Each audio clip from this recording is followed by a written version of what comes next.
Immingham is a town located in the northeast of Lincolnshire.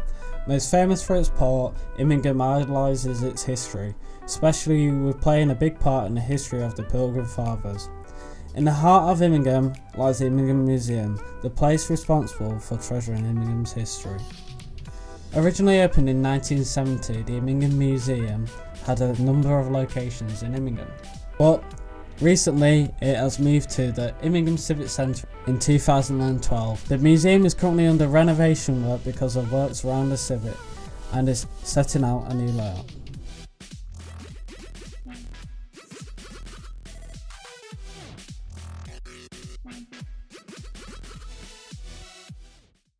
My name's Malcolm Cullum. I'm 66 and I've lived here all my life. I'm one of the guides here. I come in on Saturday afternoon and show visitors round. I also part of the operations team that does the practical running of the museum, as well as being a trustee. Formed about 35 years ago, and its first home was in the Primitive Methodist Church on the corner of Bluestone Lane and Bluestone Lane and Pelham Road. We've had, when we moved to this premises, which is about 2 years ago, we invited Gary Williams, who's a singer from Immingham, who appears on television and mostly on cruise ships. He sings Frank Sinatra type music, and we invited him to come and reopen it, as he'd been a guide here and a helper when he was young. So again, we're hoping for many more famous people in the future.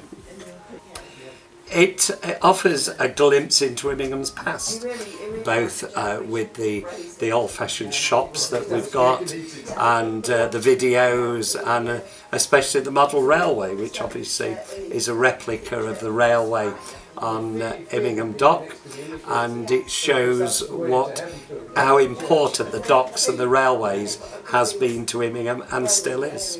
Yes, they're a major part, and when you consider that the Pilgrim Fathers being the basis of the modern America and the people that came from here, it's obviously, we're very proud of that.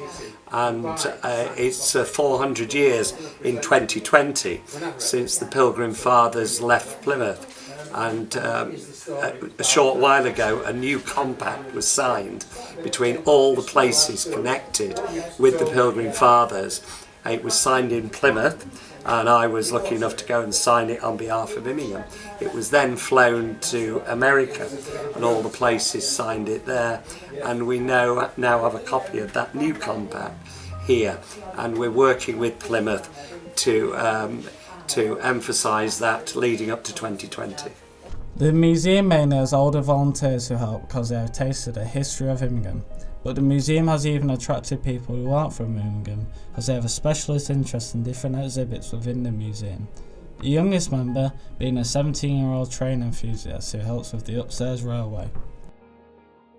About 2 years ago now, I came down with a mate of mine and saw the railway and everything. It wasn't as far as this. If you like, there's the other one over there. It's like basic stages, and then started coming regular, started helping out and stuff. I don't know really. Just always liked them. Never really like football or like that. It's just something I've stuck onto and gone further with. Well, basically it's the old sheds and some of the sidings and everything at the Immingham Loco shed. It's built in 1912 by the Great Central Railway for Immingham for the docks. It's not exactly now. Basically all I've got now is up that and there. There's two smaller sheds, but it handles far more today than what I did with all this back then. Yeah, quite a lot. I knew the docks was there and everything, but I never really came to Immingham, and it's kind of been a couple of years. I've learned quite a lot about what's going on and the history behind it and stuff. It's quite good. The main theme in the museum is the story of the building of the Immingham Dock and the involvement of the Great Central Railway. As well as the dock and the railway exhibits, there are different room settings, such as the Victorian Edwardian room settings, the grocery and chemist shops, the Pilgrim Fathers story, and an archive of photographs and documents. The museum was one of few museums to be granted full registration status as a fully voluntary organisation back in 2003. The curators and volunteers are very passionate about the museum and are currently helping out with the renovation of the museum. The museum gets all of its items through donations from the public and or from members at the Immingham Museum to create all of its displays.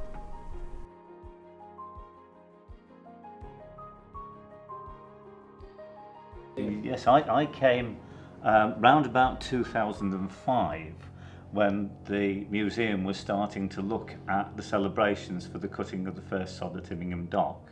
I was invited by a colleague at work, because I work for Associated British Ports, and after attending the meeting I was asked if I could represent ABP on the management committee here at the museum. So I've been coming here continuously since 2005. Yes, this is the National Union of Railwaymen's banner. It was kept at New Holland and represented the railwaymen at New Holland. It was first unfurled on the 24th of October 1902. The Immingham Museum is a community museum, so it allows people to come in and see exhibits and touch things rather than have them all in glass cases and put out the way. We want people to come and see the museum, see what we have to offer. It offers a taste of how Immingham was in the past, and people can come in and say, oh, I remember that, and I remember handling that particular item or dealing with that particular item. So it offers a lot, and of course we've got the upper gallery, where all the railway memorabilia is. Many people wouldn't even realise Immingham would have a big history, me being one of those people before making this documentary. With the building work set to be done by late June, the museum members are eager to show the people what they have changed to show Immingham's historic past in a better light.